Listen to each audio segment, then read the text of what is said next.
Aujourd'hui, j'ai envie de te parler de gainage. Si tu es une femme, je vais t'expliquer à quoi ça sert, comment vraiment bien faire du gainage et comment éviter de se faire mal. Parce que probablement, tu ne le sais peut-être pas, mais actuellement, tu as certainement des habitudes liées à une certaine injonction de la société qui est d'avoir cette fameuse taille fine qui font qu'en fait, tu te crées plus de douleur qu'autre chose.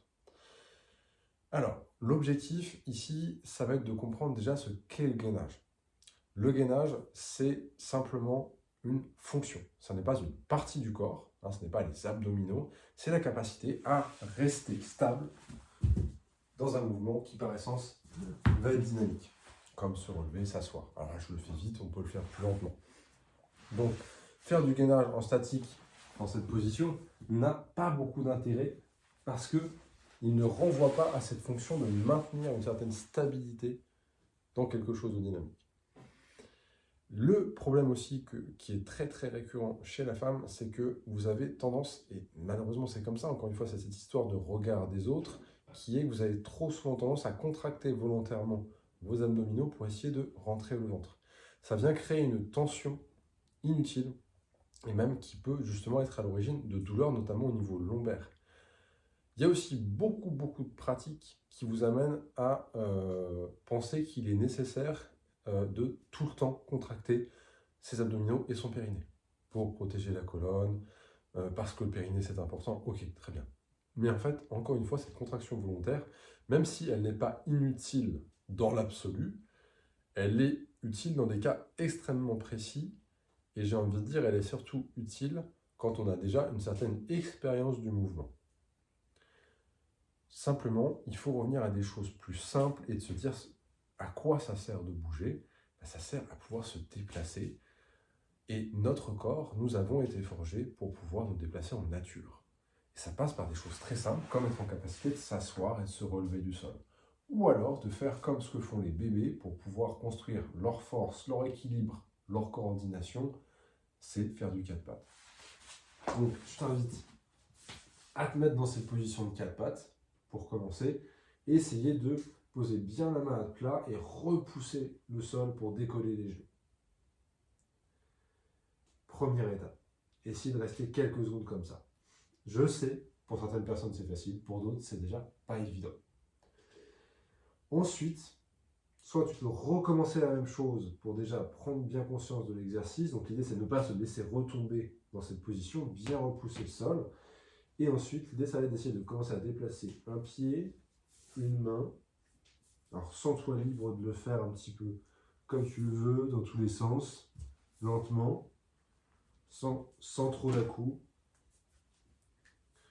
Et là, en fait, qu'est-ce qui se passe? Et bien, automatiquement, là, tu es en train de gainer. Tu n'as pas le choix, sinon tu tombes, tu t'écroules.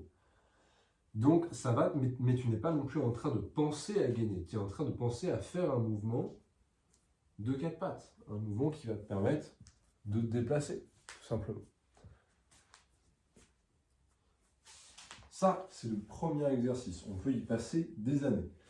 Il est intéressant, il est très pratique, puisqu'il va permettre de se déplacer dans tout un tas de contextes naturels, que ce soit en équilibre sur une surface comme un tronc d'arbre, ou même de passer en dessous d'un obstacle. On peut rajouter avec n'importe quel objet, je prends une balle, mais vraiment ça peut être n'importe quel objet, un exercice juste pour prendre un peu conscience de ce côté de gainage automatique, on va dire, sans y penser, c'est de venir prendre la balle, la mettre à un endroit, et ensuite faire la même chose avec l'autre main. Et là, ça oblige à se mettre dans cette position. Alors, je sais, tout le monde ne pourra pas s'y mettre, mais ça permet tout de suite de sentir, wow, ok, là, je suis sur une seule main, je suis obligé de gainer encore une fois, sinon je vais avoir les fesses qui vont partir. Donc, je suis obligé de créer cette stabilité.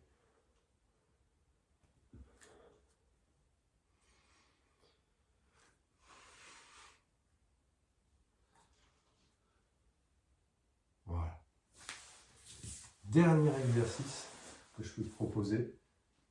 N'hésite pas à mettre la vidéo en pause au passage, si tu veux prendre le temps d'explorer chaque exercice vraiment à ton rythme. C'est de passer d'une position assise sur les fesses, à accroupie, comme ceci.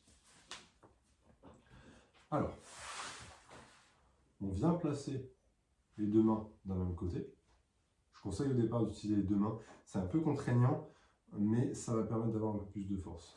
De pousser, souffler en même temps, en décollant les fesses. Et là, au départ, même si au bout d'un moment on va laisser la jambe en l'air, au départ, laissez glisser la jambe en dessous de soi. Reculez les mains et nous voilà accroupis. Je remets les mains les unes à côté de l'autre, et je peux venir glisser la jambe, le pied, laisser le genou en contact avec le sol. Ça évite d'avoir trop de perte d'équilibre, puisque sinon cet exercice est un exercice qui demande de l'équilibre, justement. Encore une fois, c'est la fonction du gainage. Et puis, on n'a pas à supporter tout le poids de son corps, ce qui peut aussi être très intense. Donc, l'idée, c'est vraiment de vous sentir libre, de progresser sur des mouvements très simples comme ça, et ensuite de les mettre en application, non pas forcément dans une séance, mais, même si une séance au bout d'un moment est incontournable pour progresser, mais ça peut être intéressant sur des mouvements comme ça, de venir simplement les pratiquer au quotidien en passant du temps par terre. Plutôt que d'être sur une chaise ou sur un canapé, de s'aménager un coin chez soi, ça peut être très intéressant parce que vous allez être obligé de faire ces mouvements-là. Moi, personnellement, je travaille par terre, ce qui fait que je vais toujours être amené à changer de position, me placer comme ça. Je me sens un peu gêné, je viens me placer comme ça. Alors, il y a toujours tout un tas de contraintes. Je sais que là, typiquement, beaucoup de personnes vont avoir une gêne au niveau des genoux ou ne pourront pas se mettre dans cette position. Adaptez-vous, mettez-vous dans des positions qui vous semblent confortables. N'hésitez pas à utiliser des coussins, mais en adoptant ce style de vie quand vous le pouvez chez vous, eh bien, ça va vous permettre déjà d'aller chercher ce fameux gainage qui va être indispensable, ne serait-ce que pour se relever. Et ça va être bénéfique au quotidien parce qu'on n'allait pas rajouter cette tension excessive qu'on a dans les exercices classiques de gainage.